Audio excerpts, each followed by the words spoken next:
수업을 해야 합니다. 네, 자리에 앉아주시면 감사하겠습니다. 네, 비가 오면 수업을 해야 됩니다. 제가 못 나가는 관계로. 네, 네. 비가 오면은 수업을 하고 비가 오지 않으면 찬양을 하려고 했는데 지금 비가 오고 있다는 얘기를 들어서 네. 세계관을 바르게 하는 시간 세바시 오늘 두 번째 시간을 좀 갖도록 하겠습니다. 자리에 앉으셔주면 감사하겠습니다. 네, 우리 세번 네, 함께 기도하고 이 시간 함께 열어가겠습니다. 사랑과 은혜가 풍성하신 주님 감사합니다. 주님, 오늘도 주님 앞에 나아가 우리가 이 세상을 올바로 바라볼 수 있는 힘을 얻기 원합니다. 성령 하나님, 우리의 마음과 생각을 다스려 주셔서 정말 하나님의 주인 되심의 삶을 살아가는 겨자씨 교인들 되게 하여 주시옵소서. 함께 하신 주님께 감사드리며 거룩하신 우리 주 예수 그리스도의 이름으로 기도드립니다. 아멘. 네, 세계관을 바르게 세우는 시간 세바시 두 번째 시간을 좀 함께 하도록 하겠습니다. 우리가 지난주에 말씀드리기로 성경은 우리가 올바른 세계관을 세우기 위해 기준이 되는 자료다. 이 성경이 기준이 되어야 한다라는 말씀을 드렸습니다. 그러면 성경이 왜 그런 기준이 될 수 있는가에 대해서 우리가 깊이 생각해 봐야 합니다. 그래서 사실 우리가 이야기를 다룰 때 사실 순서상으로 한다면 하나님에 대해서 이야기하는 게 맞긴 하지만요, 그 하나님에 대해서 이야기하는 이 성경에 대해서 우리가 좀 먼저 살펴보도록 하겠습니다. 성경에 대한 기본 지식을 우리가 좀 함께 먼저 세우도록 하겠습니다. 성경 맨 앞에 있는 이 모세오경, 창세기, 출애굽기, 레위기, 민수기에서 모세오경이라고 우리가 부르죠. 신명기까지서 모세오경이라고 부르죠. 이 모세오경부터 성경 맨 끝에 있는 이 요한계시록, 사도 요한이 기록한 요한계시록을 기록하기까지 성경은 약 40여 명의 사람들이 기록했다라고 이야기하는데, 이 40여 명의 사람들이 한 1500년 동안 이 시간을 가지고 이 성경을 기록했다라고 말을 합니다. 우리가 아는 것처럼 성경은요 두 가지로 구분할 수 있습니다. 하나는 구약이고 또 하나는 신약이죠. 구약과 신약을 합쳐서 총 66권인데요. 이걸 어떻게 외우면 좋냐면 39, 27, 그러니까 구약 39권, 신약 27권인데 39, 27 하면 외우기 쉽죠. 구구 다니니까 외우기 쉽죠. 그렇게 해서 성경은 총 66권이 우리에게 주어져 있습니다. 구약은 주로 히브리어로 기록되어 있고 신약은 주로 헬라어, 이 그리스어로 기록되어 있습니다. 이게 이제 우리가 성경에 대해서 알아야 되는 기본적인 지식이야. 성경은 이렇게 구성되어 있는 책이구나. 여기에 대해서 우리가 기본적으로 알 수 있습니다. 성경에 관련된 통계를 한번 보여드릴게요.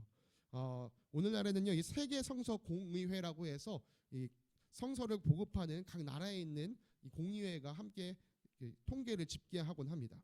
잘 보이실지 모르겠는데요.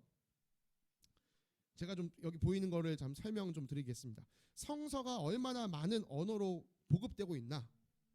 전 세계에요, 언어가 약 7,396개가 있다고 합니다. 전 세계에 7,396개의 언어가 있는데 우리처럼 성경 전체를 가지고 있는 언어는 743개. 그러니까 10%밖에 되지 않죠. 그 신약 성서, 구약은 아직 번역이 안 됐고 신약만 다 번역된 곳이 1,682개의 언어. 그리고 신약도 아니고 예를 들면 마태복음 하나, 누가복음 하나 이렇게 단편 성서만 번역된 것이 1261개의 언어로 되어 있다고 합니다. 그리고 아직 3710개의 언어로는 성서가 번역되지 않은 거예요. 근데 그걸 이제 인구수로 따져보면은 전 세계에 약 74억 명의 사람들이 있는데 오늘날 우리처럼 성경 전체를 자기 언어로 읽을 수 있는 사람이 59억 명, 약 60억 명 가까이 되고요. 신약 성경을 자기 언어로 읽을 수 있는 사람이 8억 2천만 명 정도. 그리고 아까 말씀드린 것처럼 이 마태복음이면 마태복음, 누가복음이면 누가복음 이렇게 단편 성서로 읽을 수 있는 사람이 약 4억 4천만 명. 그리고 아예 그런 자기 언어로 성서가 번역되지 않은 사람이 약 1억 8천만 명. 그러니까 언어로 따지면은 많은 언어가 번역되지 않았지만 사람 수로 따지면 또 그렇진 않죠. 이게 무슨 말이냐? 이 소수 민족이 쓰고 있는 언어로는 아직 번역이 되지 않았다. 그리고 그렇게 소수 언어를 쓰는 사람들은 수가 적지 않다라는 사실을 알 수 있습니다. 2023년도 이게 이제 매년 통계가 나오는데 이제 올해 7월이 돼야 작년도 통계가 나옵니다. 그래서 지금 살펴볼 수 있는 거는 2023년도 통계인데요. 보시는 것처럼 성경 작년 한 해에만 성경이요 전 세계적으로 2,420만 부가 보급됐습니다. 그 신약 성경 단편 성경이나 어린이 성경까지 포함하면 작년 한 해만 총 1억 5,200만 부에 넘는 성서가 반포됐습니다. 현재까지, 그러니까 지금까지 오늘날까지 성경이 얼만큼 사람들에게 보급되었는가 하면은 약 60억 권이라고 추정한대요. 60억 부. 이게 얼마나 대단한 숫자냐? 우리 친구들 해리포터 시리즈 좋아하죠. 전 세계적으로 유행한 시리즈입니다. 소설 시리즈. 이게 전 세계적으로 얼만큼 퍼졌냐? 6억 부가 퍼졌대요. 그러니까 그것보다 10배 많은 숫자로 성경이 보급되고 있고, 사실 그러니까 해리포터가 지금까지 보급된 전체 양이 한 6년 정도만 되면 그만큼을 또 우리가 따라잡을 수 있는 거죠. 성경은요, 매일 약 33만 부가 보급되고 있고요. 1분에 200여 부 가까이가 보급되고 있대요. 이게 어마어마한 겁니다. 스타벅스에서 커피 한 잔 나가는 것보다 성경 보급되는 게 훨씬 빠르다고 합니다. 그럼 이게 어마어마한 책이에요. 자, 이게 성경에 대한 통계에 대해서 또 우리가 함께 살펴보았습니다. 성경에 대해서 이제 좀 더 자세히 이야기하기 원합니다. 일단 한 가지 말씀드리면, 오늘 하루에 성경에 대해서 다 말씀드리는 거 아닙니다. 지난번에 말씀드렸지만 그 한 가지 주제를 우리가 계속적으로 살펴볼 건데, 오늘은 성경에 대한 첫 번째 이야기입니다. 여러분, 하나님은 영이십니다. 영은요, 일반적으로 우리의 오감으로 느낄 수가 없어요. 그러면 하나님은 우리가 어떻게 인식할 수 있습니까? 하나님이 자기를 나타내 주시는 계시를 통해서 우리가 하나님을 알 수 있습니다. 계시에는 크게 두 가지가 있습니다. 하나는 일반 계시예요. 일반 계시는 하나님을 믿는 사람이나 하나님을 믿지 않는 사람도 하나님의 존재를 알 수 있게 해주시는 겁니다. 그것이 어디에서 드러납니까? 하나님이 만드신 이 온 우주 세계에서 하나님이 드러납니다. 여러분, 원래 과학이라는 것은요, 자연에 드러난 하나님의 신성을 찾기 위해 시작된 연구예요. 그런데 점차 사람들이 어떻게 됩니까? 자기의 이성을 의지하기 시작해요. 이 합리주의라는 세계관이 발달하고요. 자기의 경험을 의지합니다. 이 경험주의라는 세계관이 또 발달해요. 그러면서 점차 이 계몽주의라는 인간의 이성과 경험을 가장 중시하는 내가 기준이 되는 이 세계관이 이 세상에 등장하게 됩니다. 그러면서 어떻게 됩니까? 내 머리로 이해되는 것만, 내가 경험되는 것만 참이라고 말할 거야. 그러니까 영이신 하나님은 우리가 아까 말씀드린 것처럼 오감으로 경험이 안 되잖아요. 그러니까 하나님은 미신이야, 이런 식으로 빠지기 시작하는 것이죠. 점차 과학은 그런 쪽으로 물들어갔습니다. 그렇다고 해서 과학이 다 그런 건 아니에요.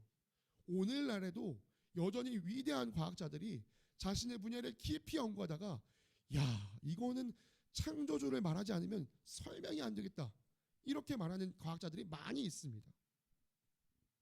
이렇게요, 하나님의 신성은요, 하나님께서 만드신 자연을 통해서 우리가 발견할 수 있습니다. 자, 이것을 다시 한번 뭐라고 말한다? 일반 계시. 누구라도 하나님을 알 수 있도록 하나님께서 자신을 드러내신 것. 그런데요, 우리가 이 창조주, 이 하나님을 계신다, 그 존재를 아는 것도 중요하지만요, 그보다 훨씬 중요한 것이 있는데요, 그분의 뜻을 아는 거예요. 그분께서 이 세상을 왜 만드셨지? 이 세상에서 올바르게 사는 것은 무엇이지? 이 세상은 어떻게 끝나지? 그분의 뜻을 아는 것이 훨씬 중요합니다. 앞에서 말씀드렸던 것처럼 하나님은 영이시기 때문에 우리가 오감으로는 알 수 없습니다. 결국 하나님의 뜻을 알기 위해서는요, 하나님께서 직접 알려주신 이 특별 계시를 통해서만 알 수 있습니다. 감사하게도 하나님은요, 자신의 뜻을 숨기지 않으셨어요. 예언자들과 또 사도들을 통해서 자신의 뜻을 밝혀주셨습니다. 그것이 기록된 게 바로 이 성경입니다. 하나님께서 친히 자신의 뜻과 계획을 알려주시기 위해 우리에게 주신 것, 그것을 우리가 성경 특별 계시라고 말합니다. 이 특별 계시를 통해서요, 우리는 하나님께서 우리를 어떻게 구원하시는지를 알 수 있게 됩니다. 하나님의 구원 계획을 알게 되는 것이죠. 자, 그럼 특별 계시가 우리에게 어떻게 기록되었는가? 아까 제가 앞서 서두에서 말씀드렸습니다. 모세부터 사도 요한에 이르기까지 약 40여 명의 사람들이 1500년간 기록했다. 여러분, 성경의 저자는요, 그래서 하나님이시다라고 말하는 게 옳아요. 종종 우리가 이제 사도 요한이 성경의 저자다 뭐 이렇게 얘기하기도 하지만 아니요, 정확히 말하면요, 그 사람들은 기자다라고 말하는 게 옳습니다. 기록한 사람들이다. 저자는 하나님이십니다. 바울은 디모데후서 3장 16절에서요, 모든 성경이 하나님의 영감으로 되었다라고 말합니다. 사람들이 하나님의 영감을 받아서 이 성경을 기록한 것이죠.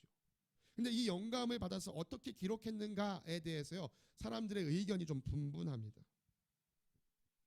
첫 번째는요, 기계적인 영감서를 주장하는 사람들이 있어요. 이게 뭐냐면요, 하나님이 불러주시는 것 그대로 받아 적었다. 그러니까 이 성경 기자들은 받아쓰기를 한 거다. 하나님이 이렇게 이렇게 이렇게 써라 해서 이렇게 이렇게 이렇게 썼다라고 말하는 것이 기계적 영감설입니다. 이것은 이제 성경이 하나님의 말씀임을 강조하기 위해서 주장한 것인데요, 주로 근본주의자들이 이런 주장을 많이 합니다. 그런데 성경을 읽다 보면요, 문체 같은 게 드러나거든요. 문체가 무엇이죠? 이 사람이 썼을 때랑 저 사람이 썼을 때랑 조금 다른 느낌이 드러나는 겁니다. 그래서 이게 그냥 하나님이 이렇게 이렇게 써라를 받아 적은 것이 아닐 수 있겠구나라는 생각을 사람들이 했습니다. 그래서 어떤 사람들은 무엇을 주장하냐? 이건 동력적인 영감설이다. 이 동력적 영감설은 뭐냐면요, 하나님께서 누군가에게 야, 성경을 써라고 동기부여를 하셨다라고 생각하는 거예요. 그리고 사람의 영감을 가지고 그 자신의 뛰어난 영감으로 또 자기가 가지고 있는 거룩성을 가지고 그 글을 썼다라고 말하는데, 이런 주장은 주로 자유주의자들이 합니다. 자유주의 신학자들이 이런 고백을 해요. 이런 사람들은요, 성경이 하나님의 영감이 아니라 사람의 영감으로 되었다라고 믿는 거예요. 우리가 믿어야 할 영감설은 무엇입니까? 마지막에 유기적인 영감설입니다. 하나님께서 성경을 기록해야 할 때 기록할 내용을 영감을 통해서 사람에게 알려주셨어요. 그리고 기자들은요, 자신에게 가지고 있는 특성을 가지고 그 글을 기록했다라고 보는 것입니다. 성경 기자들이 가지고 있는 역사적, 문화적 배경을 하나님께서 사용하시면서 그 내용에 있어서는 하나님께서 분명하게 알려주셨기 때문에 오류가 없이 기록할 수 있었다라고 말하는 것이 유기적인 영감설입니다. 그래서 우리는요, 복음주의자들은요, 하나님께서 성경 기자에게 영감을 통해서 알려주셨고, 내용에 있어서는 틀림없이, 그러나 쓰는 스타일에 있어서는 그 사람의 스타일을 존중하시면서 성경을 기록하셨다라고 우리는 이야기할 수 있습니다. 이 밖에도 사실은 이 성경의 영감의 범위에 따라서 부분적, 사상적, 축자적 영감설을 이야기해야 되는데, 이것까지 얘기하면 여러분들이 좀 복잡하실 수 있기 때문에 여기까지만 좀 이야기를 하겠습니다. 여러분, 성경이 하나님의 영감으로 쓰여졌다는 것은 매우 중요합니다. 왜요? 그것은 성경이 무오하다, 성경이 틀림없다, 진실이다라는 사실을 우리에게 알려주기 때문입니다. 성경이 하나님의 영감으로 되었어요. 하나님은 전지전능하신 하나님이십니다. 그렇기 때문에 그분이 알려주신 영감을 가지고 쓴 성경은 무오합니다.